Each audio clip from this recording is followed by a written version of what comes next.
Saya kemarin ketemu sama Gubernur Kalimantan Timur. Ini makan pemikiran, kan kita boleh dong punya pemikiran. Saya bilang, Gubernur Kaltim, penduduknya berapa? 4 juta. Berarti kalau 4 juta, saya rata-rata satu rumahnya 4, saya bilang. Berarti rumahnya kan cuma 1 juta. Iya.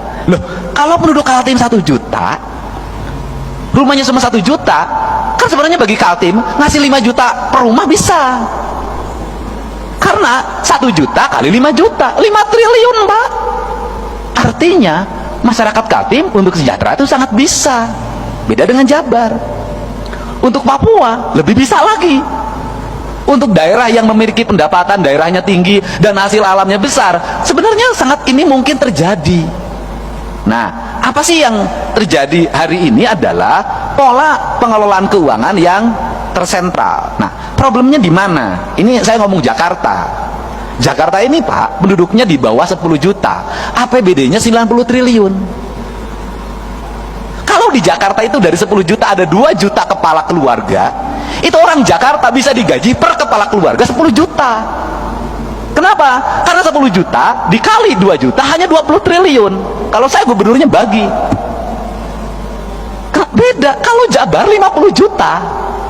Nah, untuk itu, apa sih yang mesti kita lakukan hari ini? Mari kita bersama-sama melakukan telaah terhadap ini semua untuk kepentingan bangsa. Agar apa?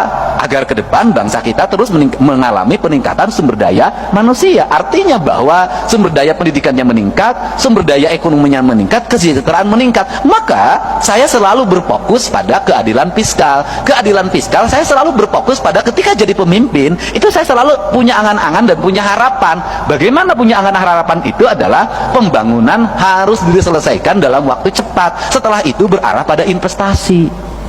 Nggak bisa pembangunan gini-gini terus.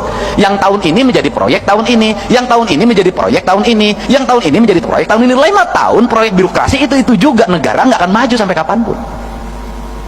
Tetapi yang harus dilakukan adalah apa yang kita selesaikan dalam waktu 1 tahun, apa yang waktu 2 tahun, apa yang waktu 3 tahun, apa yang waktu 4 tahun, apa yang waktu 5 tahun. Ini semuanya tidak boleh berulang. Pekerjaan kemarin harus tidak boleh dikerjakan hari ini lagi. Kenapa? Pembangunnya ke depan. Tujuannya untuk apa? Agar fiskal ini, fiskal yang tahun kemarin itu tidak digunakan untuk tahun ini. Dan negara sudah mulai berpikir untuk membangun kemandirian. Saya itu sudah punya rumusan, mudah-mudahan ini bisa dilakukan di Jawa Barat adalah, misalnya begini, desa itu berapa sih penduduknya di desa itu? Di desa itu ada potensi apa? Anggaran pembangunan desa itu harus segera dibikin skala prioritas, ditambah plus kabupaten, ditambah subsidi dari pemerintah provinsi, ditambah pusat, fokusnya di desa. Kalau di desa itu ada 7 RW, dibagi saja sebenarnya. RW ini bagian desa, RW ini bagian kabupaten, RW ini bagian provinsi, RW ini bagian pusat. Jadi membangun desa paripurna itu bisa selesai dalam waktu 2 tahun.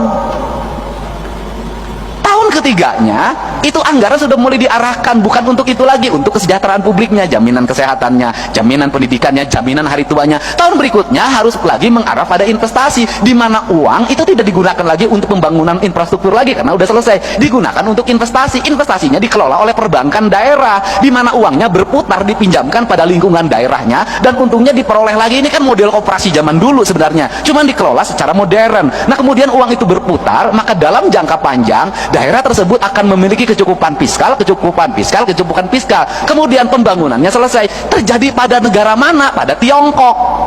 Tiongkok itu pembangunannya dilakukan secara terstruktur, terencana, dilakukan oleh negara dengan waktu cepat. Kemudian negara memiliki kecukupan fiskal. Kemudian Tiongkok berkembang investasinya. Setelah berkembang investasinya, kebutuhan pembangunan di daerahnya dianggap sudah cukup. Kemudian mereka punya fiskal yang cukup. Mereka harus bergeser ke tempat lain untuk menggeser sumber daya manusianya, sumber daya ekonominya diputarkan di negara lain. Rakyatnya ikut kerja. Tetapi setelah proyeknya berjalan, mereka balik lagi dapat duit lagi 2-3 keuntungan. Dia pakai bahan baku dia punya dia pakai sumber daya punya dia, dan punya fiskal punya dia. Rakyatnya kerja, barangnya dijual, setelah itu dia dapat keuntungan lagi, balik lagi ke negaranya. Kita mulai berpikir desa-desa dan kabupaten ke situ.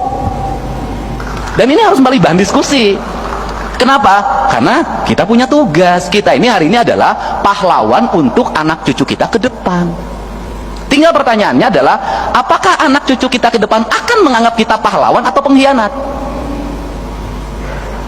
45 dianggap pahlawan, mungkin 66 masih dianggap pahlawan, 71 mungkin dianggap pahlawan. Pertanyaannya lah, kalau mimpi tentang keadilan tidak segera terwujud di tengah-tengah masyarakat, maka dimungkinkan 30 tahun ke depan Agustusan nggak bikin lagi doa buat kita. Kenapa? Mereka tidak punya catatan reputasi kita dalam membangun keadilan di negeri ini.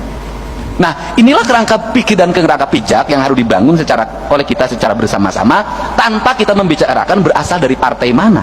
Karena kita sama-sama berkomitmen membangun negara ini dengan baik, membangun keadilan sosial secara paripurna. Dan keadilan sosial hanya bisa diwujudkan dengan pendekatan fiskal.